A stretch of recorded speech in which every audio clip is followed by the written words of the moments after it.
Hello everyone, আসসালামু আলাইকুম। আজকের এই ভিডিওতে আমি ডেইলি স্টারের এই আর্টিকেলটা নিয়ে আলোচনা করব। এখানে আমরা পাচ্ছি Hasina must be ব্রট to justice at any cost. এখানে আমাদের হাসিনা হচ্ছে সাবজেক্ট, ঠিক আছে।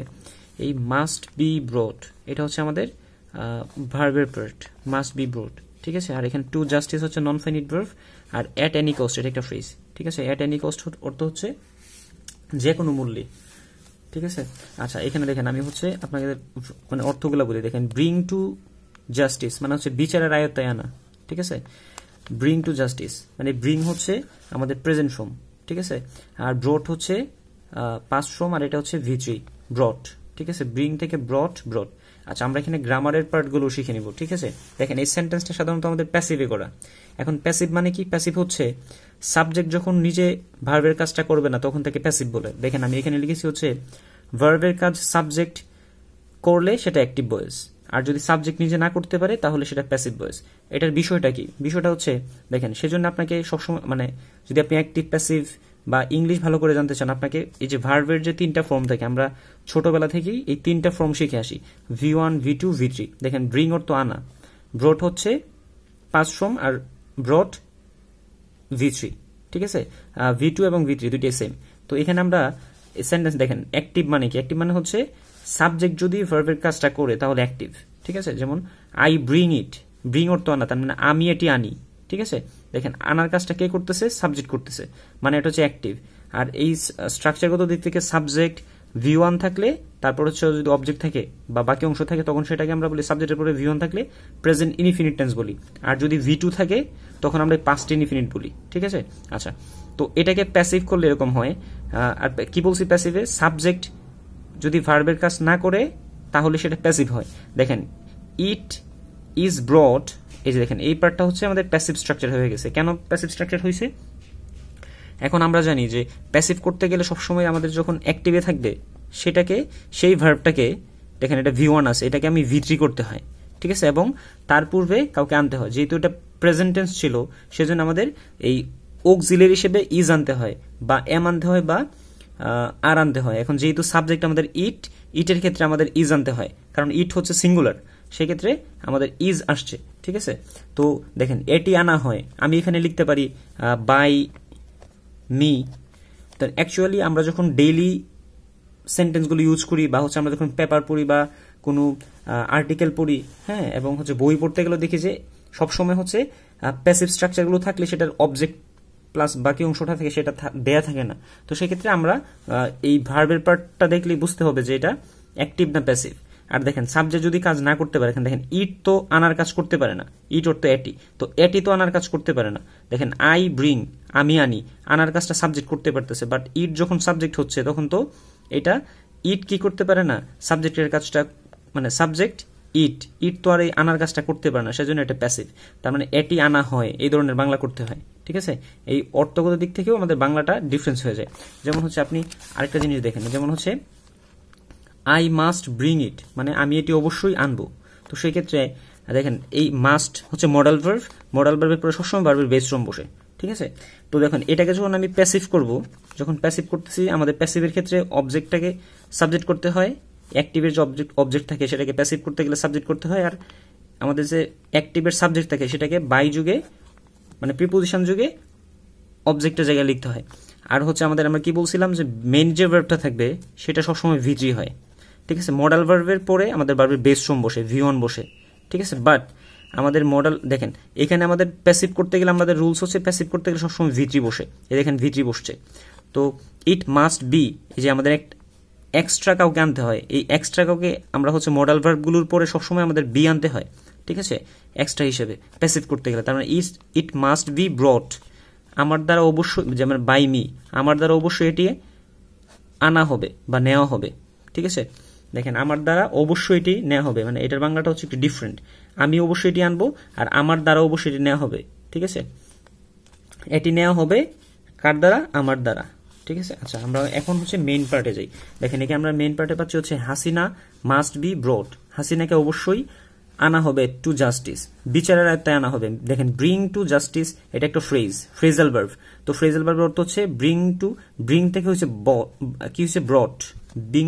দেখেন, ছিল ব্রিং টু জাস্টিস মানে হচ্ছে বিচারের আয়ত্তে আনা।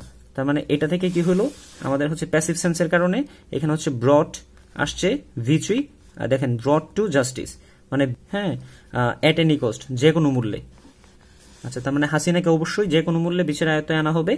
সেইজ বলল তারেক রহমান বলল। আচ্ছা, এখানে আমরা পাচ্ছি হচ্ছে বিএনপি অ্যাক্টিং চেয়ারম্যান, বিএনপি ভারপ্রাপ্ত চেয়ারম্যান তারেক রহমান ইয়েস্টারডে গতকাল, ঠিক আছে। সেইড বলেছিল দ্য ফিউজিটিভ ডিক্টেটর মানে হচ্ছে আপনার পলাতক স্বৈরশাসক। এখানে ডিক্টেটর মানে হচ্ছে স্বৈরশাসক, আর ফিউজিটিভ FUGITIV ফিউজিটিভ অর্থ হচ্ছে কি বললাম, দেখেন ফিউজিটিভ অর্থ হচ্ছে আপনার পলাতক। আচ্ছা, তার মানে ফিউজিটিভ ডিক্টেটর পলাতক স্বৈরশাসক মাস্ট বি ব্রড অবশ্যই আনা হবে, ঠিক আছে। মাস্ট বি ব্রড এটা প্যাসিভ, তাকে আনা হবে, কারণ হচ্ছে সে তো আর আসবে না, তাকে আনা হবে। তারেক রহমান বলা হচ্ছে যে এই ফিগুরেটিভ ডিক্টেটর আছে তাকে আনা হবে, ঠিক আছে, কারণ সে তো আসতে পারবে না। সাবজেক্ট হচ্ছে দ্য ফিগুরেটিভ ডিক্টেটর, এটা হচ্ছে সাবজেক্ট ফিউজিটিভ, ঠিক আছে। তার মানে হচ্ছে fugitive dictator must be brought, তাকে আনা হবে টু জাস্টিস বিচার আয়ত্তে আনা হবে, এট এনি কস্ট যে কোনো মূল্যে, for the extra judicial killings মানে for the extra judicial killings and enforce disappearance মানে এনফোর্স ডিসঅ্যাপিয়ারেন্স মানে হচ্ছে বলপূর্বক গুম এবং বিচার বহির্ভূত হত্যার জন্য তাকে যে কোনো মূল্যে আনা হবে, বিচার আয়ত্তে আনা হবে, ঠিক আছে। ওভার দ্য পাস্ট 17 years মানে গত 17 বছরের বেশি ধরে যে সে যে হচ্ছে বিচার বহির্ভূত হত্যা এবং হচ্ছে গুম করেছে, সেটার জন্য তাকে অবশ্যই বিচারের আয়ত্তে আনা হবে। And the casualties during the July uprising এবং হচ্ছে জুলাই আপরাইজিং এ মানে জুলাই গণঅভ্যুত্থানে যে সে হত্যাযজ্ঞ চালিয়েছে বা হত্যা করেছে সেটার জন্য আর কি। তার মানে এখানে আমরা দেখেন, এখানে আমরা দেখতে পাচ্ছি হচ্ছে এনফোর্স ডিসঅ্যাপিয়ারেন্স মানে হচ্ছে গুম বা অপহরণ বা বলপূর্বক গুম, আর এখানে এক্সট্রা জুডিশিয়াল কিলিং মানে হচ্ছে বিচার বহির্ভূত হত্যা। তারপর হচ্ছে ওভার দ্য পাস্ট 17 years অর্থ হচ্ছে গত 17 বছরেরও বেশি, ঠিক আছে। তারপর এখানে ক্যাজুয়ালিটিস শব্দের অর্থ হচ্ছে নিহত বা হত্যা, ঠিক আছে। আর ডিউরিং দ্য জুলাই আপরাইজিং শব্দের অর্থ হচ্ছে কি, অর্থ হচ্ছে অভ্যুত্থান, দেখেন। তারপর এখানে বলা হচ্ছে টুডে আজ after the sacrifices of thousands of people, today আজ after the sacrifices of thousands of people. Sacrifice মানে হচ্ছে উৎসর্গ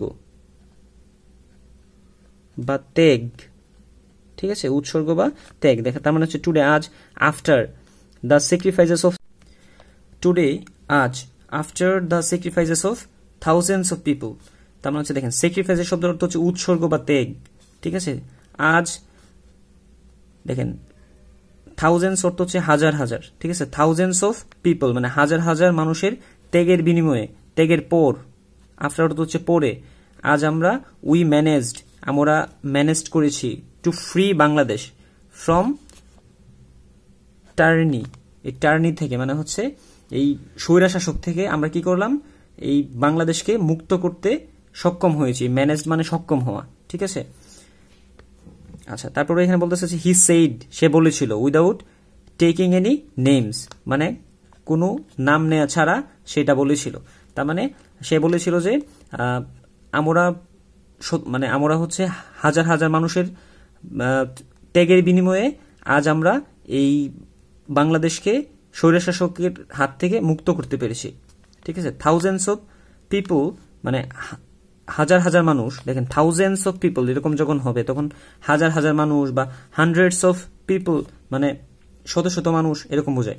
মানে থাউজেন্ডস অফ পিপল হাজার হাজার মানুষ ওয়ার ভিকটিম অফ মানে শিকার হয়েছিল, কিসে শিকার হয়েছিল, এক্সট্রা জুডিশিয়াল কিলিংস মানে হচ্ছে বিচার বহির্ভূত হত্যার শিকার হয়েছিল। অ্যান্ড এনফোর্সড ডিসঅ্যাপিয়ারেন্স মানে হচ্ছে বলপূর্বক গুম এবং হচ্ছে এক্সট্রা জুডিশিয়াল কিলিংস এর শিকার হয়েছিল। While tens of thousands of people were injured and thousands were crippled, যেখানে হচ্ছে 10,000-এরও বেশি মানুষ ইনজুর্ড হয়েছিল এবং থাউজেন্ডস ওয়ার ক্রিপলড হাজার হাজার মানুষ কি করেছিল, পঙ্গুত্ব বরণ করেছিল।